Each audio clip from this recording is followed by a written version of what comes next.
Okay, today we're going to talk about the charging system on True North. I think I've got a pretty robust system, and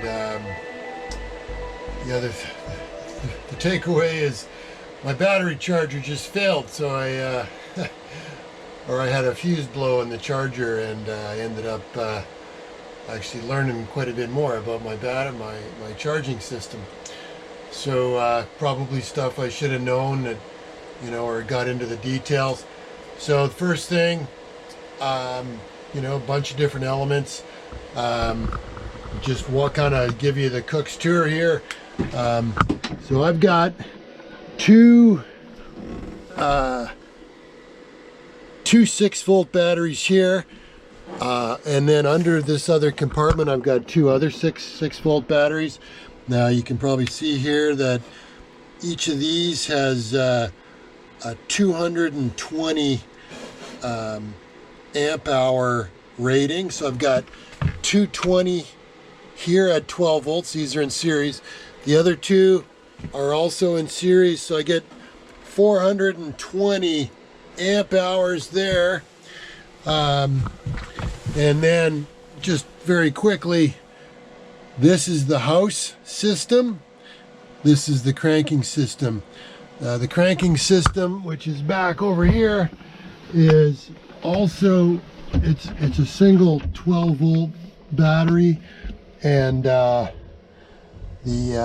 can't quite read off the amp hours there, but that one is totally just for cranking by itself, and it is wired in a completely separate system, so that the old saying, the cranking battery is sacrosanct. So this thing, when you're running the motor, you turn that on. When you're not, you shut that off, so that there's no danger of losing your cranking battery. There's a couple of, if in an emergency I could go over to here and then bring this around to a 1+2, so then I'm using both batteries if I ever do run into a situation where I'm struggling to start the engine. But in normal purposes, the house is one, and this is the cranking battery. So we'll just quickly, so what does that mean? We'll get into in a minute. The other thing I just want to say is important is, and I'll just turn the light on here. So you should have a schematic of your charging system that's readily available in the event that you're troubleshooting.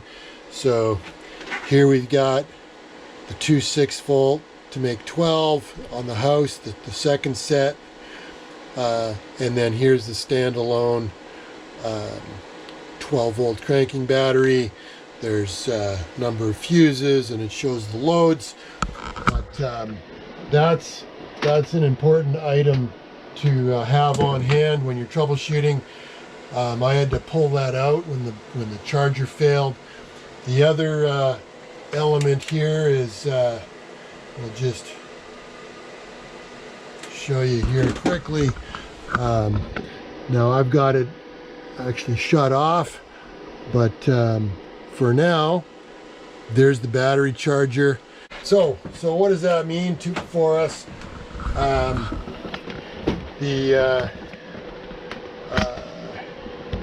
We've got, so here's my panel here. I got nothing on. So travel during the day. Let's say at night, we're gonna turn the radar. We're gonna turn the radio on, AIS, the NMEA 2000, the autopilot. Let's turn on the running lights, and maybe even the steaming light. We'll get the radar fired up here in a second. So here's my my amp meter. So radar is not on yet. I'm currently consuming 3.82, 3.81 amps. I'm gonna get my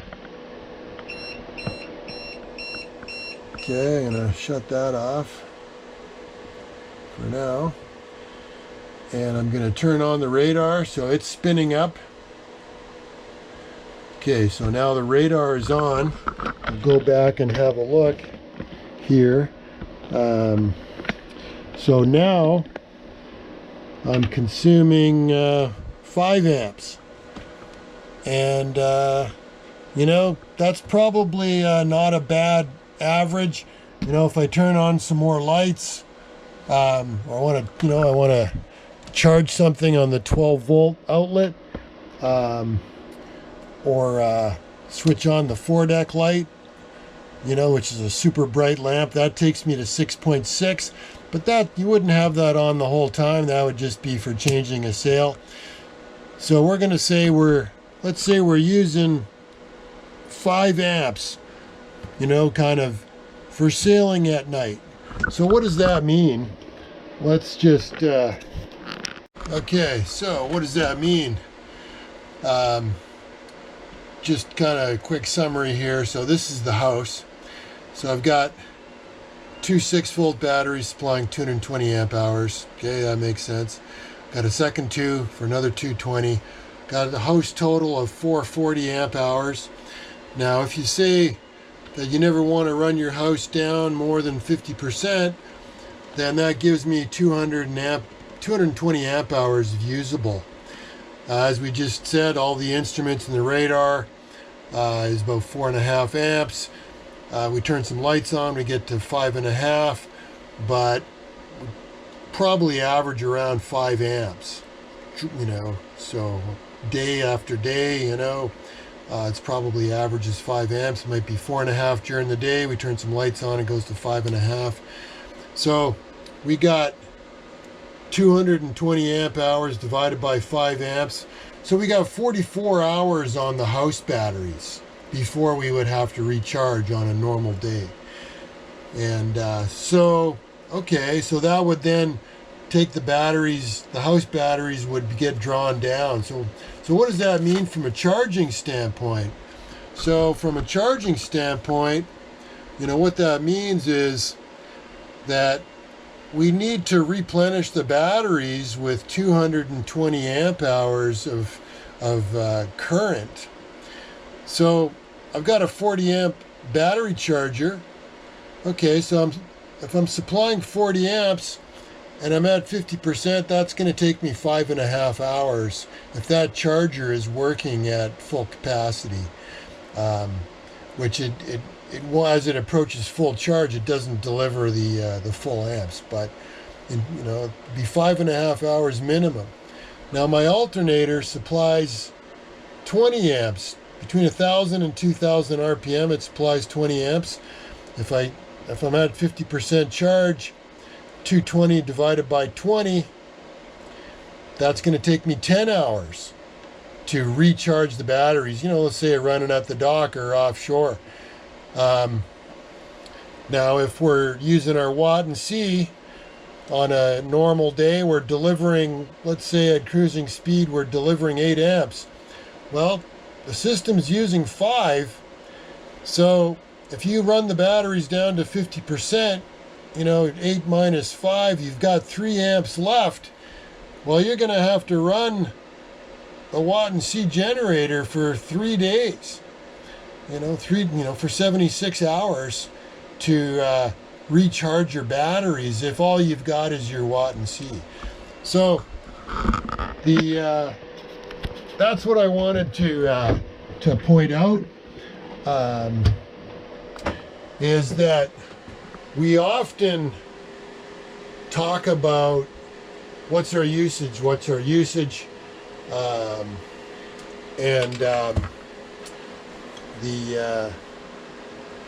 okay, you add it all up, and you can, you know, I would highly recommend that you get an inline amp meter so you can actually see what's going on. how many amps you're consuming or how many you're charging. I find that really helpful. Just like we did there, you know, I was at 0, I turned all the instruments on, and we saw how we effectively ended up getting a 4.5 amp draw with all the instruments and a few lights on. Highly recommend that. You can see it in real time. You can also you know, watch your voltages. So the other thing here that's an important item, and we'll just get to it here, is so that you can see. Now I've got this amp meter, but really the money one here is, there's the house. Now the house is charging because I turned the battery charger on, so it's charging at 14, and the cranking battery, which is number 2, 14.2. Go back over to the house. Now let's flip over to here, to the battery charger, and we can see here that so here's the battery charger. On the left, it's telling us it's delivering 14.5 volts, and we're delivering 14.8 amps on the right there. So with everything on, that battery charger now is you know, is recharging the batteries at 14.5 volts, and you know, there we are now, 13.8 amps. So and that's the thing to remember. You know, for me, we often focus on, you know, what's the capacity of the batteries, what's the how long will the house last with the various loads. But the corollary is, okay, what have you got to charge your batteries? Have you got the battery charger? Have you got your alternator? Have you got, is it the Watt and C generator? The same equation applies when your batteries are run down. The electrician was telling me that my alternator delivering only 20 amps, probably, you know, isn't that great when you really run down. You can see, you know, if you're using, you know, if I'm using 5 amps over a day, I'm using 120 amp hours in a day. I got to run the engine 6 hours a day to keep up with a 20 amp alternator. That's the other thing that I would also recommend that you do, that I just recently learned, is, okay, well, turn the engine on and see what if you have an inline amp meter, you can see what your alternator is delivering in real time. And that'll tell you, broadly speaking, how long you have to run your engine every day when you're offshore. So that's kind of the Cook's tour. The takeaways are, yeah, you want to know what your loads are and how many amp hours of deliverability you have, for sure. As we talked about, you know, with all your instruments on, if you're consuming 5 amps and you got 220 amp hours, that gives you, you know, 50. You got 220 divided by 5 is 40. You know, 44 hours of till your batteries are at 50% capacity. The thing that you know, I learned, or I relearned, was that the same equation applies when you're charging the batteries.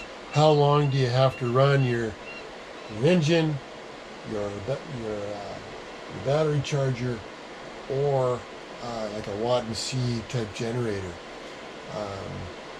And it may be that, you know, in light winds, you're running a Watt and C and you're not quite keeping up, so you got to run the engine to catch up. But yeah, that's kind of the Cook's tour of both true north, you know, electrical system as well as electrical systems in general. Thank you very much, and you know, we'll see you next time.